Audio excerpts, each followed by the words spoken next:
പ്രതീക്ഷിച്ചിരുന്ന ഒരു വിധി തന്നെയാണ് നിങ്ങൾക്ക് ലഭിച്ചത്? അതെ, ഞങ്ങൾക്ക് പ്രതീക്ഷിച്ച വിധി തന്നെയാണ് ഞങ്ങൾക്ക്. ഈ ഒരു കേസിൽ അയാൾക്ക് കിട്ടാവുന്ന പരമാവധി ശിക്ഷ തന്നെ അയാൾക്ക് കിട്ടിയിട്ടുണ്ട്. നിങ്ങളത് വധശിക്ഷ പ്രതീക്ഷിച്ചിട്ടുണ്ടായിരുന്നോ?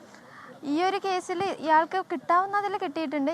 ഇനിയും വരുന്നുണ്ടല്ലോ കേസ്. അപ്പം നമ്മുടെ കേസിൽ വേണമെങ്കിൽ നമുക്ക്.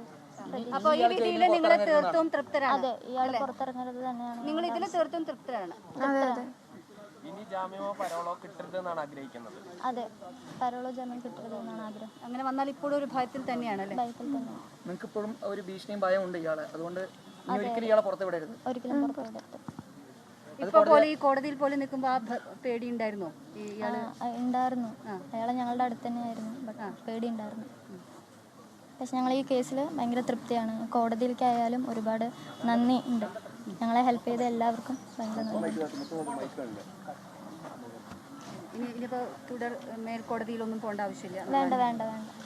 ഇനി അടുത്ത കേസിൽ വേണ്ട ശിക്ഷ അയാൾക്ക് ലഭിക്കട്ടെ. സജിതയുടെ അമ്മ വന്നിട്ടുണ്ട്, സഹോദരി വന്നിട്ടുണ്ടല്ലേ? എന്താ പറയുക? എൻ്റെ മക്കൾക്ക് നാളേക്ക് ജീവിക്കും. എൻ്റെ മക്കൾക്ക്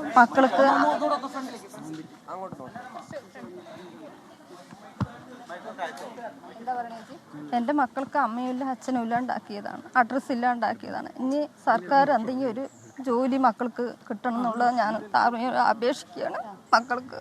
പിന്നെ അച്ഛനമ്മയ്ക്കും വയസ്സായതാണ്. എനിക്ക് ആങ്ങളമാരില്ല, എനിക്ക് 2 പെൺകുട്ടികളാണ്. അതുകൊണ്ട് എൻ്റെ മക്കൾക്ക് ഒരു സർക്കാർ ജോലി, മക്കൾക്ക് ജോലി കൊടുക്കണമെന്ന് പറയും. നഷ്ടപരിഹാരം കൊടുക്കണം എന്നൊക്കെ കോടതി പറയുന്നുണ്ട്. അടുത്ത കേസും കൂടി വരുമ്പോൾ നമുക്ക് ജീവിക്കാൻ പോലും വലിയ ബുദ്ധിമുട്ട്. അച്ഛനമ്മേൻ്റെ കൂടിയാണ് ജീവിക്കുന്നത്, അപ്പാപ്പനമ്മേൻ്റെ കൂടി. പക്ഷെ അവർക്കും വയസ്സായ ആൾക്കാരാണ്. അപ്പോൾ കുട്ടികൾക്ക് എന്തെങ്കിലും ഒരു ജോലി കൊടുക്കാൻ എല്ലാവരും പറഞ്ഞിട്ടുണ്ട് ജോലി കൊടുക്കാന്ന്. പക്ഷെ ഇതുവരെ ഒന്നും ആയിട്ടില്ല. അതും കൂടി മക്കൾക്ക് ഒന്ന് നോക്കണം.